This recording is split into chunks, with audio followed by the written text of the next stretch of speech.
Hello guys, welcome to my YouTube channel. അപ്പോൾ ഇതെൻ്റെ യൂട്യൂബിലെ ഫസ്റ്റ് വ്ളോഗാണ്. ഞങ്ങൾ ഫ്രണ്ട്സ് എല്ലാവരും കൂടി ഞങ്ങൾ കോളേജ് ട്രിപ്പിന് പോയിട്ടുണ്ടായിരുന്നു. അപ്പോൾ ഞങ്ങൾ ട്രിവാൻഡ്രം ടു അഹമ്മദാബാദ് ഇപ്പോൾ ട്രാവൽ ചെയ്തുകൊണ്ടിരിക്കുവാണ്. അതിൻ്റെ വിഷ്വൽസാണ് ഇപ്പോൾ നിങ്ങൾ ഈ കണ്ടുകൊണ്ടിരിക്കുന്നത്. ഞങ്ങൾ ട്രെയിനിനകത്ത് കയറി നല്ല ചില്ലിങ് ആയിരുന്നു. ഞങ്ങളെല്ലാവരും കൂടെ ഭയങ്കര ബഹളവും അതുപോലെ തന്നെ പാട്ടും ഡാൻസും ഒക്കെ ആയിരുന്നു ആദ്യം. ഞങ്ങളുടെ ജേർണി സ്റ്റാർട്ട് ചെയ്ത് കുറച്ച് നേരം കഴിഞ്ഞപ്പോൾ രണ്ട് നോർത്ത് ഇന്ത്യൻ ലേഡീസ് അവർ ആക്ച്വലി ഞങ്ങളുടെ സീറ്റിൻ്റെ തൊട്ടടുത്തായിരുന്നു അവരുടെ സീറ്റ്. അപ്പോൾ അവർ ആക്ച്വലി വന്നിട്ട് ഞങ്ങളടുത്ത് കുറച്ചധികം മോശമായിട്ട് ബിഹേവ് ചെയ്തിട്ടുണ്ടായിരുന്നു. ഒന്നാമത്തെ കാര്യം, അവർക്ക് സൗത്ത് ഇന്ത്യൻസിനെ ഇഷ്ടമല്ലാന്ന് തോന്നുന്നു. പിന്നെ അതുപോലെ തന്നെ അവർ നമ്മൾ യൂത്തിനെ ഒന്നും ഇഷ്ടപ്പെടാത്ത അങ്ങനത്തെ ഒരു കാറ്റഗറിപ്പെട്ട രണ്ടുപേരായിരുന്നു ഞങ്ങളടുത്ത് കുറച്ചധികം മോശമായിട്ട് ബിഹേവ് ചെയ്തത്. അപ്പോൾ അതിൻ്റെ കാര്യങ്ങളൊക്കെ ഞങ്ങൾ കുറച്ച് കോമഡി ആയിട്ടൊക്കെ ഷെയർ ചെയ്ത് ഡിസ്കസ് ചെയ്തുകൊണ്ടൊക്കെ ഇരിക്കുമായിരുന്നു. അത് കഴിഞ്ഞതിന് ശേഷം നൈറ്റ് ആയപ്പോൾ എല്ലാവരും അങ്ങോട്ടും ഇങ്ങോട്ടും ഓരോ ഗെയിംസൊക്കെ എടുത്തു വെച്ച് കാർഡ് ഗെയിംസൊക്കെ ഞങ്ങൾ കളിക്കാൻ തുടങ്ങി. യുനോയും പിന്നെ അതുവരെ ഞങ്ങൾ കുറേ നേരം കഴിഞ്ഞപ്പോൾ ഞങ്ങൾക്ക് നല്ലപോലെ ബോറടിക്കുന്നുണ്ടായിരുന്നു. പക്ഷേ ഞങ്ങൾ മാക്സിമം ആ ബോറടിയൊക്കെ മാറ്റാനായിട്ട് ഞങ്ങൾ ഗെയിംസും കാര്യങ്ങളും ഒക്കെ നമ്മൾ എടുത്തുകൊണ്ട് വീട്ടിൽ നിന്ന് വന്നിട്ടുണ്ടായിരുന്നത് കാരണം വലിയ രീതിയിൽ ബോറും കാര്യങ്ങളൊന്നും ഇല്ലായിരുന്നു. പിന്നെ അങ്ങോട്ടുള്ള ജേർണി ആയത് കാരണം എല്ലാം ഒന്ന് അഡ്ജസ്റ്റ് ആയിപ്പോയി. ഇച്ചിരി നേരം കഴിഞ്ഞപ്പോൾ ഞങ്ങളുടെ എല്ലാം കൺട്രോൾ പോയി ഗൈസ്. ഞങ്ങളെല്ലാവരും കൂടി ഭയങ്കരമായിട്ട് അലമ്പാൻ തുടങ്ങി.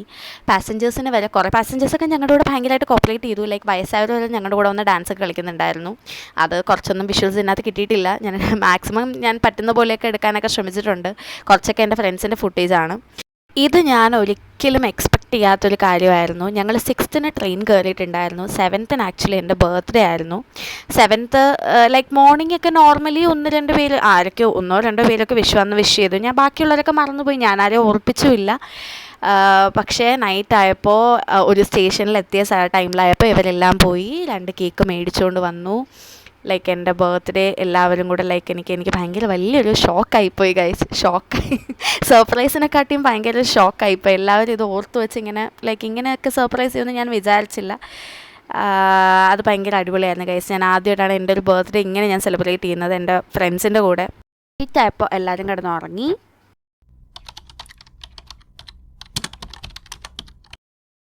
8th മോർണിംഗ് ഒരു 6:30, 7 ഒക്കെ ആയപ്പോഴത്തേക്ക് ആ ഒരു ടൈമൊക്കെ ആയപ്പോഴത്തേക്ക് ഞങ്ങൾ അഹമ്മദാബാദ് എത്തിയിട്ടുണ്ടായിരുന്നു.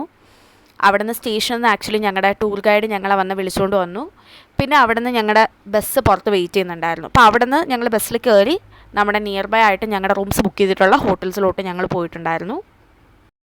പിന്നെ ഞങ്ങൾ ചടപടേന്ന് റെഡി ആവുമായിരുന്നു ഗൈസ്. ഞങ്ങൾക്കൊരു 1 hour എന്തോ തന്നിട്ടുണ്ടായിരുന്നുള്ളൂ. പിന്നെ ഞങ്ങൾ വന്നിറങ്ങി ഞങ്ങൾ ഫ്രഷനപ്പായി വേഗം നമ്മൾ സൈറ്റ് സീയിങ്ങിന് പോകാനുള്ള പ്ലാനായിരുന്നു. ഞങ്ങൾ ആദ്യം തന്നെ പോയിട്ടുണ്ടായിരുന്നത് അത്ലറ്റ് സ്റ്റെപ്പ് വെൽ കാണാൻ വേണ്ടിയിട്ടായിരുന്നു. പ്രൊനൗൺസിയേഷൻ അങ്ങനെയാണെന്ന് എനിക്കറിയില്ല. എന്തെങ്കിലും ഉണ്ടെന്നുണ്ടെങ്കിൽ മിസ്റ്റേക്സ് എന്തെങ്കിലും ഉണ്ടെങ്കിൽ നിങ്ങൾ കമൻറ്റ് ചെയ്യുക. അപ്പോൾ ഞങ്ങൾ അവിടുത്തെ കാര്യങ്ങളെല്ലാം കാണാൻ വേണ്ടിയിട്ട് ജസ്റ്റ് പോയിട്ടുണ്ടായിരുന്നു.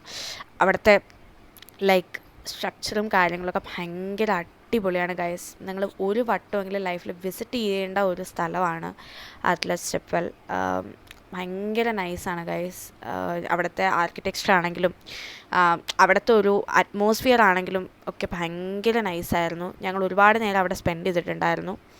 നമ്മൾ സൂക്ഷിച്ച് വേണം നടക്കാൻ. നമ്മളിങ്ങനെ പതുക്കെ നടന്ന് പോകുമ്പോഴത്തേക്ക് വീഴാനായിട്ടുള്ള ചാൻസ് ഉണ്ട്. അപ്പോൾ ഞങ്ങൾ വളരെ കെയർഫുള്ളായിട്ടായിരുന്നു അവിടെ നടന്ന് കണ്ടിട്ടുണ്ടായിരുന്നത്.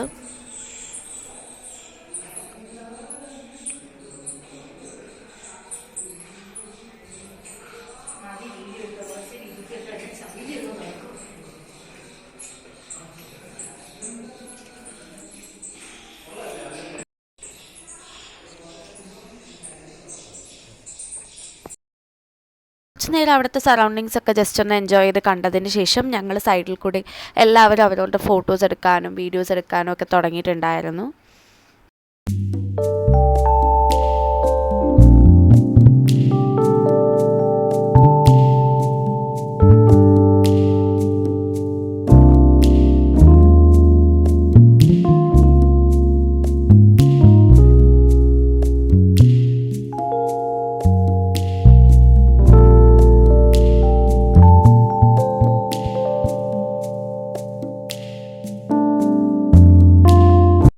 പിന്നെ ഞങ്ങൾ നേരെ പോയിട്ടുണ്ടായിരുന്നത് ഹത്തി സിംഗ് ജെയിൻ ടെമ്പിളിലോട്ടാണ്.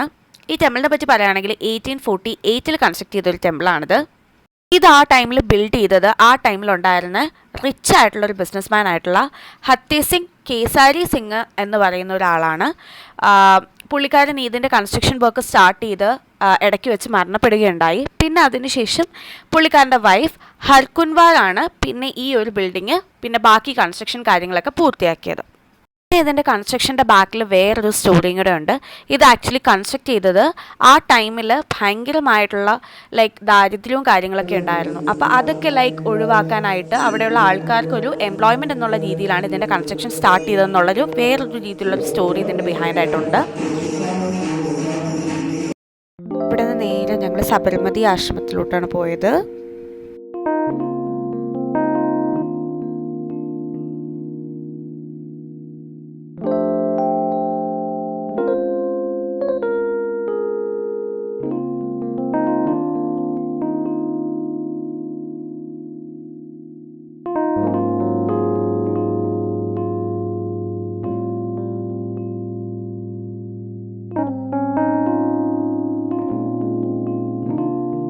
അവിടെ പിന്നെ ചെറിയൊരു ആർട്ട് ഗാലറി ഉണ്ടായിരുന്നു. അത് നമ്മുടെ മഹാത്മാഗാന്ധിയുടെ അദ്ദേഹത്തിൻ്റെ ലൈഫും പിന്നെ അതുപോലെ തന്നെ ഫ്രീഡം മൂവ്മെൻറ്റും ഒക്കെ റിലേറ്റ് ചെയ്തിട്ടുള്ള ഒരുപാട് കാര്യങ്ങൾ ആഡ് ചെയ്തിട്ടുള്ള കുറച്ച് ഫോട്ടോഗ്രാഫ്സും കാര്യങ്ങളൊക്കെ അവിടെ ഇൻക്ലൂഡഡ് ആയിരുന്നു.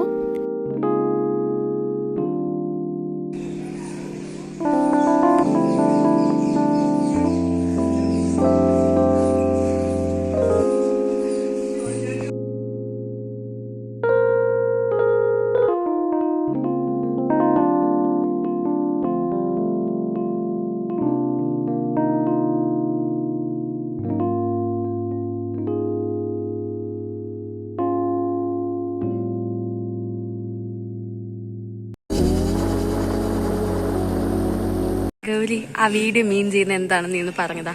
ഇതിന്റെ അർത്ഥം ഇത് എനിക്ക് കണ്ടിട്ട് തോന്നുന്നു മറ്റേ നമ്മുടെ അപ്പൂപ്പന്മാരുടെ ലുങ്കിയൊക്കെ ഇട്ട് അങ്ങോട്ടും ഇങ്ങോട്ടും പറക്കി വെച്ചേക്കുന്നത്. അങ്ങോട്ടും ഉണ്ട് കേട്ടോ അപ്പൂപ്പന്മാരുടെ ലുങ്കി കുറെ ഉണ്ട്. ഇവിടെ മറ്റേ കൊച്ചു പിള്ളേരുടെ ലുങ്കിയൊക്കെ വെച്ചിട്ടുണ്ട്. പിന്നെ അങ്ങനത്തെ നിർമ്മല പറഞ്ഞാണ് അങ്ങറ്റത്തെന്ന് വെച്ച് കഴിഞ്ഞാൽ ഈ ജന്മിമാരെ അടിച്ചമർത്തിപ്പെട്ട് അവരുടെ ചാട്ടവർട്ടുള്ള അടിയൊക്കെ ഡെപ്പിക്ട് ചെയ്തിരുന്നു. നമുക്കിതിന്റെ മീനിങ് ഒന്നും അറിയില്ല. ഇവരൊരു പെയിന്റിങ് വാങ്ങിച്ചു. എന്റെ മണ്ടേ കൊണ്ട് നെയിൽ പോളിഷോ മറ്റേ പെയിന്റ് വെച്ചിട്ട് എന്തോ വാരി എറിഞ്ഞ പോലും ഉണ്ട്. ഇതിനൊക്കെ എന്ത് കിട്ടി മീനിങ്? അപ്പൂപ്പന്റെ ലുങ്കി അപ്പൂപ്പന്മാര് കേരളത്തിലില്ല, ഒരാളുണ്ടെങ്കിൽ ഈ കാണിച്ചതാണ്. നെക്സ്റ്റ് നമ്മൾ നേരെ പോയിട്ടുണ്ടായിരുന്നത് അത്തൽ ബ്രിഡ്ജിലോട്ടാണ്. ഇത് നമ്മുടെ അഹമ്മദാബാദിലെ ലാസ്റ്റ് ലൊക്കേഷനായിരുന്നു. ഇത് കഴിഞ്ഞിട്ട് നമ്മൾ ട്രെയിനിൽ കയറി നമ്മൾ അടുത്ത ലൊക്കേഷനിലോട്ട് പോകുമായിരുന്നു.